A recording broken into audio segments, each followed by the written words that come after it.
Hello and welcome to Tomi Talks TV. I have one singular goal with this show, and that is to help you make smarter decisions so that you can have better relationships. I'd like to start as usual by saying a very big thank you. Thank you for all your likes and your shares and your comments on Facebook, on Instagram, on YouTube. I really, really appreciate you because you're helping us spread the message further faster.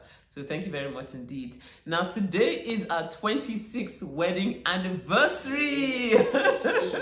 Guess who I've got in the studio with me? Anniversary. Absolutely. I'm so excited to be in Tomi Talk Studio.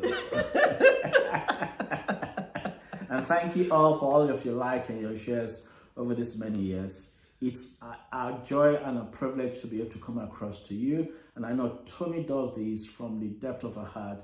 She's so sacrificing about doing this and she's committed to you. And so we're glad to be here on our 26th wedding anniversary. So over to you.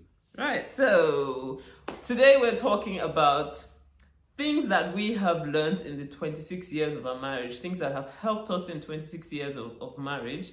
So we're just going to be sharing a few tips which we feel will help you in your desire as well and your quest to build the kind of marriage that God has desired for you to have.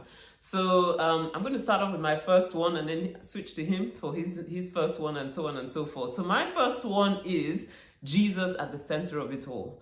And I absolutely had to start from here because I'm so convinced that we would not have the kind of marriage that we have if we did not have the kind of relationship that we have with God. I mean, that's absolutely the fact. When I was looking for someone to get married to, I was trusting God for someone who had a desire for God, who had a love for God, who would put God first and put God above every other thing in life. And that's what I found in my husband. And, that has been, a key focus of our lives. Throughout the 26 years we've been married and the 7 years before that we were courting, is that we've kept Jesus at the center. And what that does is that, throughout all the challenges and everything that you face, that you can constantly turn to God, and turn over all your situations and challenges to God. And also, that, your spouse is listening to God, and that gives so much peace of mind. I don't know. Absolutely. I will agree 1,010 times more.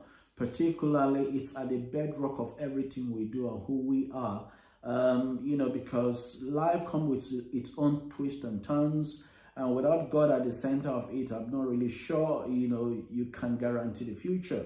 And so, but God has been at the core of it for us. And so it's made a whole lot of difference, a world of difference for both of us in this union. And so if I proceed to my own first, I will say that it's harnessing our differences. Being able to understand that we came into this relationship with differences as much as we came in with similar values. Yeah, our values are similar and same and, and harmonized. However, our uniqueness and our differences in our strengths, where she's strong, I'm weak, where I'm weak, she's strong. So I lean on her strength and she leans on my strength. And her strength covers for my weaknesses and my strength covers for hers. And again, we also understand that really that, look, you see, there's no one without a fault. And so there's empathy, there's understanding, and it actually makes it fun and loving. It actually puts you on a very humble platform because that is also required. It's been a major part of our marriage, being able to understand our differences and harnessing those differences, not allowing the differences to be a point of conflict, but to be a point of union and a point of progress. Absolutely. No, I completely agree with you. That is so true because, at the end of the day, like I always like to say, if both of you are alike, then one of you is irrelevant in the relationship. That's the bottom line. But you see, when we have that opportunity to complement each other with our strengths, and that what you're bringing into the relationship matters because it's holding up your spouse in a particular area and they do the same for you as well. And then above every other thing is valuing those differences, like you said, not making them a point of conflict, but making them something that we actually value and we celebrate, and we laugh about and all that, rather than trying to make your spouse a copy of who you are. But it's celebrating those differences. Now moving on to my next one. So my next one will be never stop learning.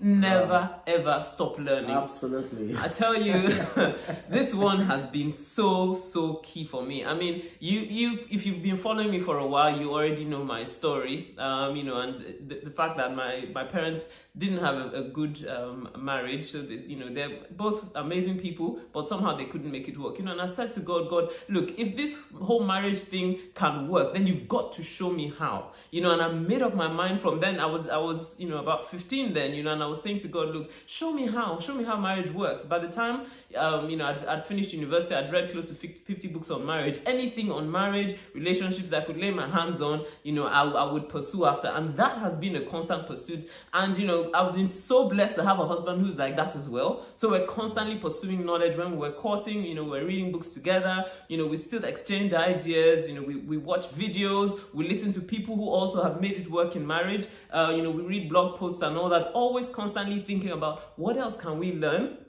about how to make marriage work, and also what can we learn about each other. Made myself a student of him, and he studies me as well, so that we can understand each other and then bring out the best of each other. So learning has been absolutely key in our relationship. So true.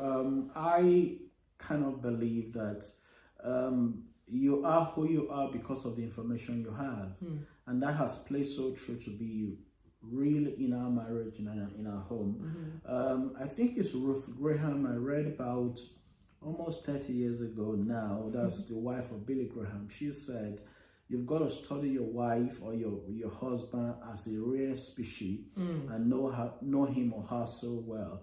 I took those words to heart when I read about that in one of her memoirs many years ago, and I think it's been at the core of what we do and who we are as a couple, and I wouldn't trade that for anything else in the world. Absolutely. And so that's so true. If I go for my second, I'll say it is prioritizing friendship, putting our friendship at the core and putting it as a priority in what we do. It's a priority for me to see my spouse as my best friend and to act that way and to pursue it that way, making sure, the first person I want to share any good news or any bad news or whatever situation I'm going through with is her, and vice versa. So I think it has to be intentional. We've been deliberate about that, and so we prioritize our friendship, and of course, which is why we take our time to be with one another and to create memories in the process, because you see, you can't postpone your joy and your friendship. You see, at whatever level it is, we've been able to make our time at minimum cost to invest into our friendship and into our relationship. So we've chosen to make friendship a priority. Yes. And one of the things I would say that has helped us in this regard is finding time for each other, even in the midst of the busyness of life, because life is incredibly busy. We are both incredibly busy people. But regardless of that, we make it a habit to sit down every day, even if it's for 30 minutes at the end of the day, to have a chat, discuss, what was your day like? What was my day like? What were the stresses? What were the joys? And just basically catching up with each other. I mean, I can't think of anyone that I would rather spend time with than my husband. And that's absolutely the truth. So, we're building on it day by day in the small things, and then also in the big things as well. Now we've taken out time for our anniversary to just go away, somewhere and just be together, and spend a few days together and all that, and celebrate our love and our joy. And that's something we've made a habit of. Now I'm just going to share my last one, and my last one is face your storms as a team. Face your storms as a team. And I have to be honest and say, life has not always been smooth. That's the reality. Sometimes people, look at you on your channel and think, they've got it all smooth and, everything is all fine and hunky-dory and all that. We have faced challenges, We faced challenges throughout the course of our marriage. But the thing is this, we've always faced our challenges as a team. Regardless of what the situation is, I never see my husband as the problem. and he never sees me as a problem. So we always look at it as we're both, it's both of us together, shoulder together against whatever the challenge is, rather than, turning against each other. Because one of the, the challenges that I think we face in marriage is, sometimes when you get to the point where it's like things are really tough, and then we begin to see, the other person as the problem in the situation. Yeah. But if you make up your minds that you're going to constantly face your challenges as a team, regardless of what that challenge is, and you believe, look, my spouse has got my back, and we're going to get through this together, it makes all the difference in the world. So true. Facing your challenges as a team, it's just so absolutely remarkable to be able to do that. Things have not always been easy, like she said, being through a house gutted with fire, first year of marriage, everything went to the flame, we came through all that, all kinds of accidents came through all of that, sometimes joblessness came through all of those, seasons do change, which lead me to my own last point for our conversation today. One of the things I also have seen and I've learned, in our marriage that has helped us to come this far is the fact that we understand that seasons do change. Seasons are not permanent. Great seasons, they're not permanent. Tough time never lasts, but tough people do. Understanding that seasons will change, no matter how tough things are now. So we live in hope, we persevere and we persist, and we keep, just driving on, knowing that God is always there for us. Seasons will change. So I like to encourage you, no matter who you are, wherever you may be at this point in your home, in your marriage, maybe things are a little bit tough at this point. It won't always be that way. I can guarantee you that in 26 years, I can say seasons do not remain the same. Though your beginning be small, your latter end will greatly increase. So stay encouraged, and let's just keep being intentional about building and growing in our relationship. So thank you very much. Over to you. Right. Well, that's been our 6 things that we have learned in 26 years of marriage. I hope this has helped you.